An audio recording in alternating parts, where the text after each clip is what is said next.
Hello et bienvenue dans cette édition du mois de décembre pour ce dernier bullet journal de l'année 2020.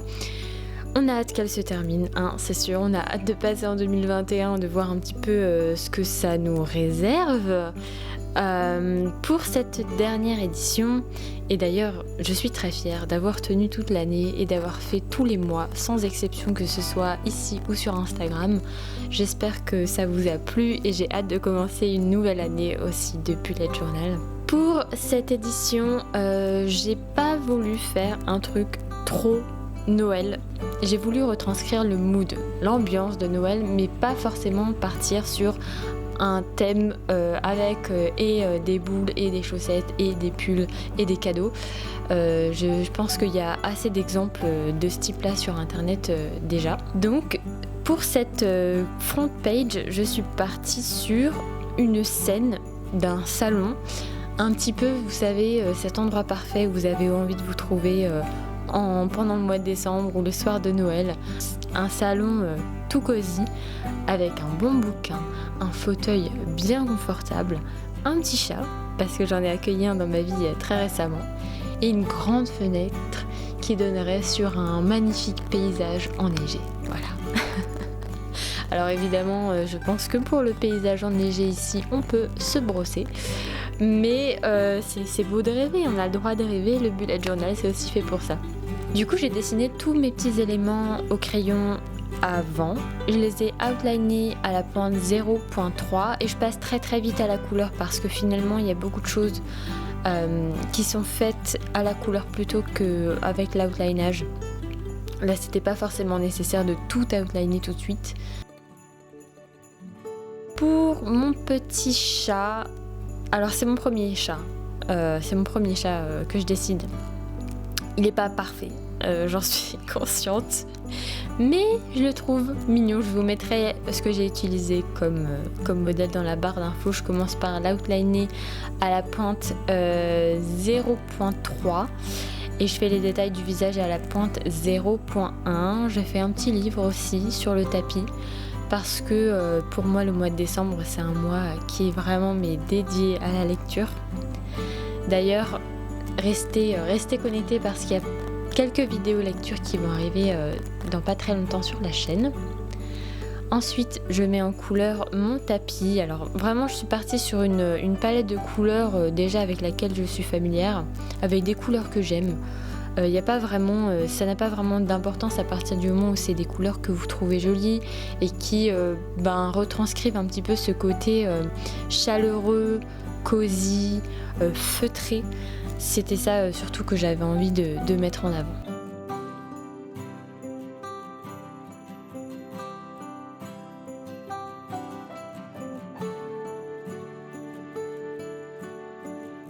Ensuite je fais mon parquet, et pour le parquet, surtout si vous avez fait la fenêtre aussi en bois, essayez surtout de prendre une couleur différente, une couleur plus claire ou plus foncée en fonction de ce que vous avez. Je vais pas vous mentir, pour cette édition du bullet journal, j'ai vraiment ressenti encore plus que les autres fois une vraie limite dans ma palette de couleurs. J'ai, je pense, un set de 20 ou 30 feutres pour faire mon bijou, pour le colorer, et j'ai vraiment ressenti et je ressens de plus en plus un manque au niveau des couleurs. Je me sens extrêmement limitée et c'est définitivement une chose à laquelle je vais remédier en 2021. Voilà. Je passe à mon petit paysage qu'on voit par la fenêtre. Alors du coup j'ai décidé de faire assez simple. C'était beaucoup trop petit pour faire ce que j'avais vraiment en tête, avec des sapins, de la neige, une petite maison dans le fond et tout. Franchement c'était hyper petit. Du coup je suis partie plutôt sur 2 bouleaux qui sera un peu en premier plan, avec le ciel que j'ai recoloré un petit peu plus en gris pour qu'on voit la différence avec le sol qui est blanc, parce que j'ai décidé qu'il neigerait dans cette scène là. Donc pour le boulot c'est assez simple, c'est vraiment plus vous allez vers le haut et plus vous allez vers la fin de la branche, plus c'est fin de toute façon.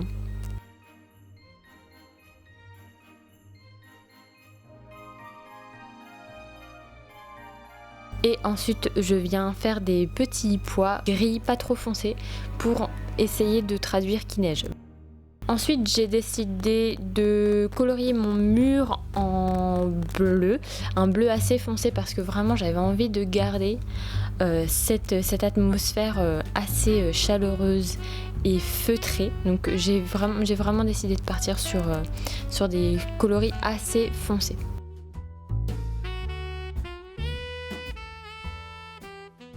Ensuite, je suis venue colorier un petit peu mon chat rapidement, donc je savais pas trop quelle couleur le faire, mais finalement j'ai décidé de me calquer sur la mienne, hein, puisque récemment on a accueilli une petite chatte à la maison et du coup je l'ai faite noire et blanche, juste comme elle. Je vous la présenterai dans une prochaine vidéo.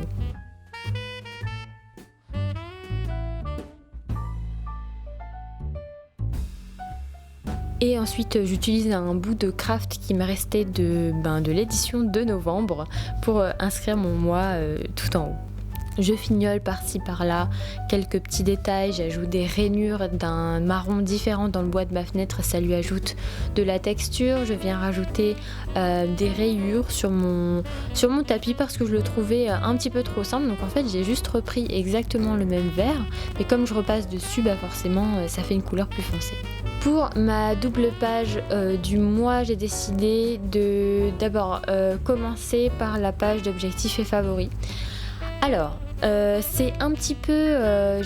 j'avais une idée en tête que j'ai réussi à mettre en œuvre, mais attention, on va en reparler juste après. Donc je prends des crayons aquarellables, vous allez comprendre pourquoi après. Et je viens dessiner des sapins. Alors quand je vous dis dessiner, je fais quelque chose d'assez diffus, de très peu précis, avec pas énormément de détails. Et en fait je pars de la couleur la plus claire et je vais petit à petit utiliser une couleur plus foncée. Je vais un petit peu les superposer comme ça pour créer une espèce d'effet de perspective en fait. Donc là je pars sur du gris. Donc vous voyez que au départ sur le premier sapin j'avais pas totalement la technique et en fin de compte je fais des petits arcs de cercle qui vont vers le bas.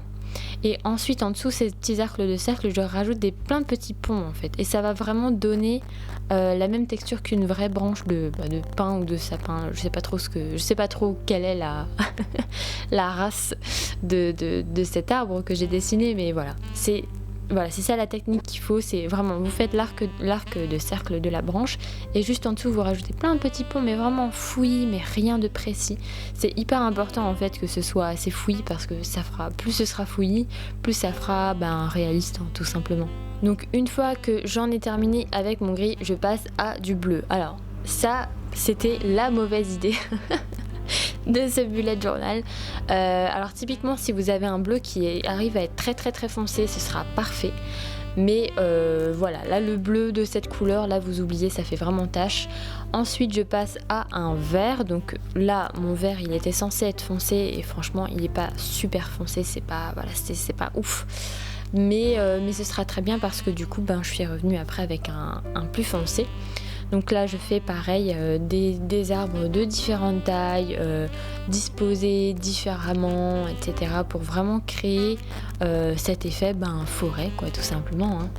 Ensuite je viens aquareller, mais alors attention, mais très légèrement. Si comme moi vous êtes sur un Nocturne 1917, vous savez, ou peut-être pas, hein, mais les pages sont extrêmement fines et si vous mouillez trop, ça va gondoler, ça va pas être joli. Donc vraiment mon pinceau il est à peine humide, c'est juste pour vraiment flouter un petit peu les traits de crayon. Et ensuite je reviens du coup avec cette fois-ci un feutre vert foncé, donc vraiment quelque chose d'assez pigmenté pour faire mes arbres qui seraient au premier plan, voilà tout simplement. Alors là vraiment on se rend compte que mon sapin bleu ciel dans le fond il fait un peu tache, on va pas se mentir, mais bon je pouvais plus l'effacer une fois que j'avais commencé à tracer. Je sais pas, j'ai quand même voulu voir si ça passait. Bon, c'est pas extrêmement choquant, mais honnêtement, c'était pas la meilleure idée du monde. Mais bon, voilà, donc je fais tout ça autour de mon masking tape, hein, de toute façon que je vais pouvoir retirer après pour faire apparaître mes cases pour mes favoris et mes objectifs du mois.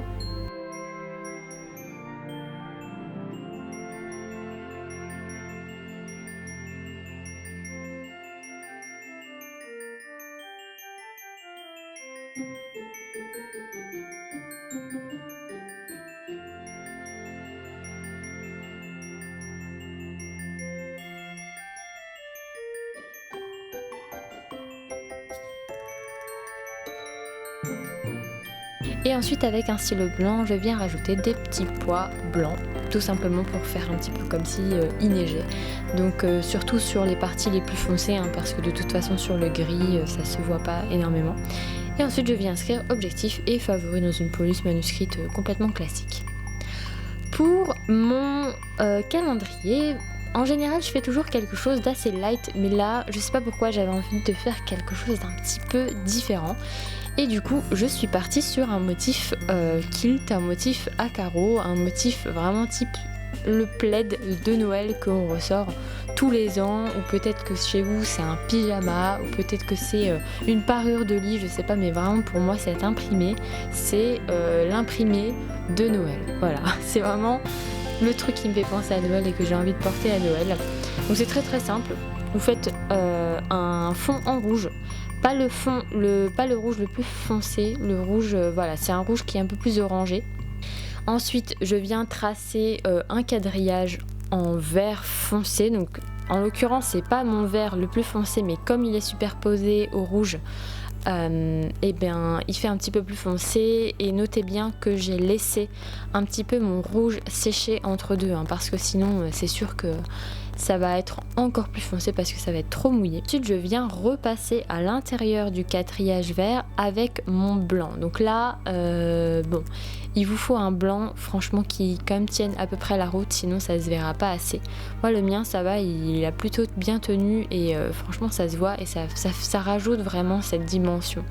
Et ensuite, à l'intérieur de ce quadrillage, je viens rajouter un quadrillage un petit peu en décalé avec une pointe 0.8. Donc assez épaisse, mais bon, comme il y a plein déjà de carreaux et tout, ça se voit bien, il faut que ça se voit. Et vraiment, je trouve cette page, je crois que c'est ma page préférée de tout le Bugeaud parce que je la trouve vraiment jolie. Enfin voilà, j'adore cet imprimé. Ensuite, je passe à ma double page de gratitude et de mood tracker. Donc pour la gratitude, ça a été très très simple. J'ai pas voulu en faire des tonnes parce que j'avais envie de passer un peu plus de temps sur mon mood tracker. Donc pour la page de gratitude, j'ai fait 2 bonbons de sucre de canne. Et donc voilà les trucs typiques avec un petit peu de houx que j'outline à la pointe 0.3 et que je viens mettre en couleur tout simplement avec un petit peu de rouge et un petit peu de vert.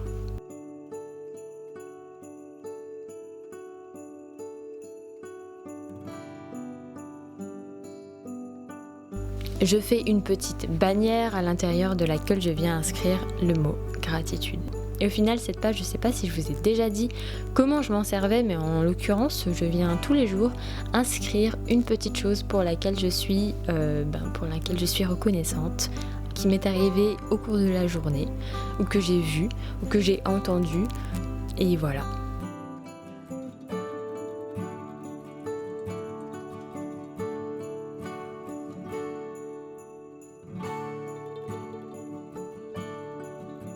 Ensuite, pour mon mood tracker, j'ai vu sur Pinterest le mood tracker guirlande de Noël. Je le trouvais très joli et c'est du coup celui que j'ai repris, sauf que je le trouvais un petit peu tristoun, tout seul comme ça. Donc je me suis dit, je vais faire un petit fan en plein milieu et ensuite je vais mettre mon mood tracker autour. Donc le fan, pour le dessiner, je me suis inspirée d'une photo, donc là ça demande un petit peu de travail, un petit peu plus de temps, mais franchement rien d'impossible à faire. Ensuite je viens le mettre en couleur. Alors c'est un petit peu, voilà, c'est encore cette question où là il me manque quand même un petit peu des couleurs. Du coup je suis obligée de plutôt travailler avec ce que j'ai et du coup je suis obligée d'utiliser un petit peu mes couleurs différemment. Mais si jamais j'avais eu, vous voyez ce marron, si jamais j'en avais eu un plus clair, j'aurais pu vraiment les alterner, les superposer pour créer cet effet de fourrure, mais là j'en avais pas. Du coup j'ai vraiment utilisé cette couleur en faisant des petits traits pour colorier plutôt qu'en coloriant de manière normale, et j'ai pris le soin de laisser des espaces blancs, tout simplement parce que les fans ils sont plein de petites taches blanches comme ça, c'est trop mignon. Et du coup, attention à bien laisser ces taches blanches, parce que sinon on va pas reconnaître ce que c'est comme animal. Ça va plus ressembler à un chien qu'autre chose, je pense. Donc là vous voyez que j'ai pas entièrement outliné ma bête, parce que de toute façon j'ai décidé de pas tout outliner, encore une fois, mais j'ai outliné, disons, les endroits où je me suis dit que ce serait soit blanc, du coup forcément il faudrait que je trace la limite avec un liner, parce que sinon on verra pas que ça se termine quoi, soit ça avait besoin d'être outliné tout simplement. Donc voilà la fin de les rebords notamment.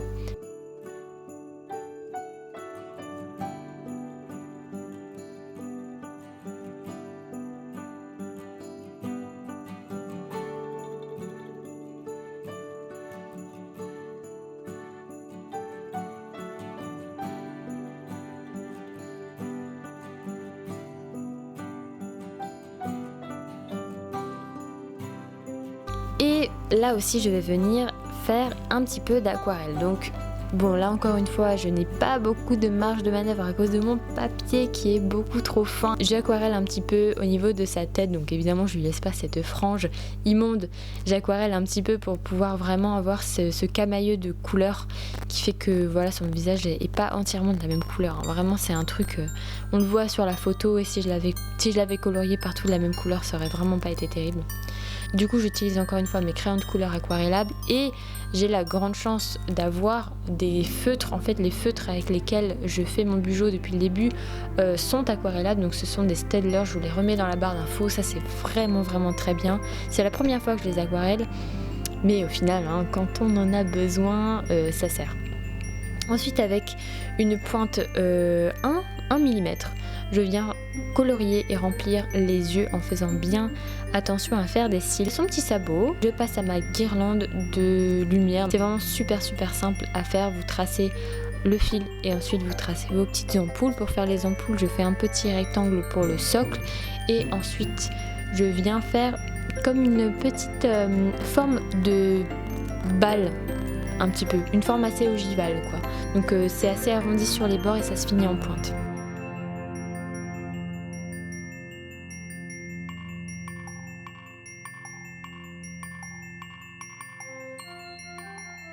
Et voilà pour cette édition du mois de décembre que je trouve vraiment jolie. J'ai vraiment pris énormément de plaisir à sortir un petit peu de ma zone de confort et à utiliser des outils différents. J'espère que ça vous plaira. Et sur ce, je vous souhaite de très jolies fêtes, un très joli mois de décembre et une belle fin d'année 2020. Ciao!